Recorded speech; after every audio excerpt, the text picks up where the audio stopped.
Today is September 16th, 2021, and I'm Bonita Tyes with the Westchester Chronicle.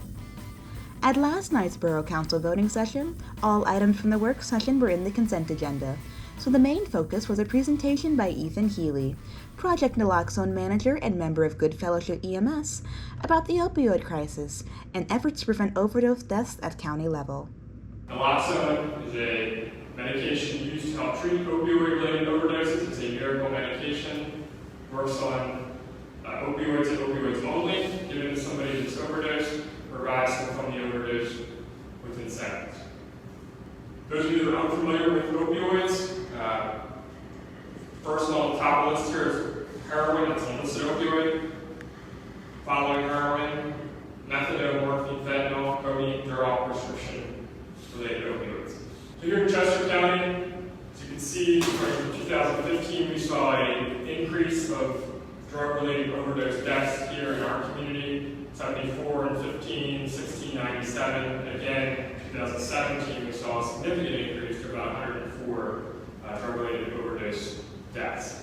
That number did peak in 2018. I can tell you the 2020 number, I believe, is preliminary at this point at 97. We did see, we are seeing a decrease. There's, I think at this point, over 70, I want to say, prescription drug drop-off boxes. There's one in the lobby here, in the lobby of the police department on the first floor. This was an initiative that I worked on with Hudson here, and at the time, Mayor Diane Perrone. We were able to get one of these boxes, placed right in the lobby here, walk in at any time, anonymously dispose of prescription medication right in the box. Medication is then taken and incinerated. Gets out of the home, out of basically harm's way. Children in your home, reduces the risk of accidental overdose by a child. It's a great way to dispose of prescription medication. The statistics show that about half of naloxone, or Narcan, uses are for people between the ages of 21 and 30. But it affects every age group, with the youngest reported case being 11 years old and the oldest being 86. Between 2015 and 2019, there were 56 uses of naloxone by Westchester PD, all being successful. From 2017 to 2019, then Mayor Herron maintained an opioid action task force. Mayor Norley attempted to create the Opioid and Overdose Mitigation Committee back in June of this year, but the idea was rejected by the Borough Council's Public Safety Committee. In other business, Borough Manager Michael Perrone gave a presentation on the preliminary budget for 2022. He brought attention to the public works and police departments in the borough, which encompasses 73% of borough expenses. Within his budget is a proposed property tax increase of 4%, as well as an increase in the sewer rate of 6.5%. These increases are reported to add $230,000 and $300,000 respectively to the borough general fund. This problem is not new.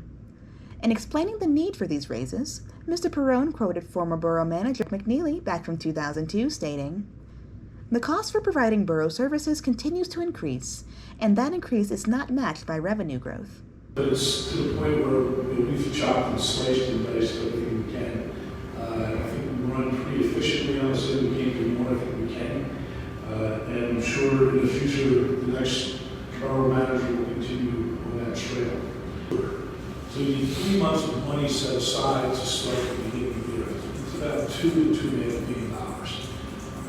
But we don't have that in our general fund here. Last year we had about $300,000. We're projecting this year to have about $200,000. With the tax increase next year, I think we can project we should have another $300,000. So the idea is we need to chip away at that number. There's other things you could do besides property taxes.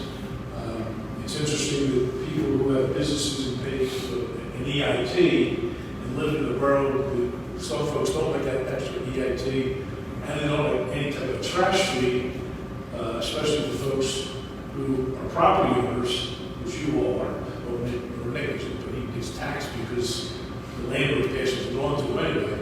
But the property owners, they got to share that trash collection fee with all property owners, building owners in the borough, so it's spread around. So it's truly like a user fee. It's philosophically something we think that's fair, and we think it is fair. So. Mr. Perrone also recommended charging a fee for bulk trash pickup, as well as imposing a hiring freeze across all departments, with any applicant requests having to be authorized for the Borough Council in order to proceed. For the last 2 decades, Borough Council has rarely, if ever, decided to raise taxes, going a whole decade without doing so.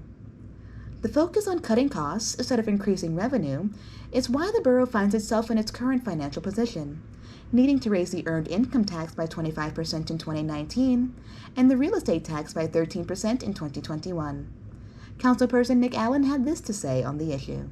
I am excited to see that I would recommend at least that the years of, burying our heads in the sand and not raising taxes because it's politically easy. That needs to end, for now at least. And I like to advocate for light pledges and a long vision, so we can, not come to an emergency and raise taxes a lot all at once. That's obviously what I want to see.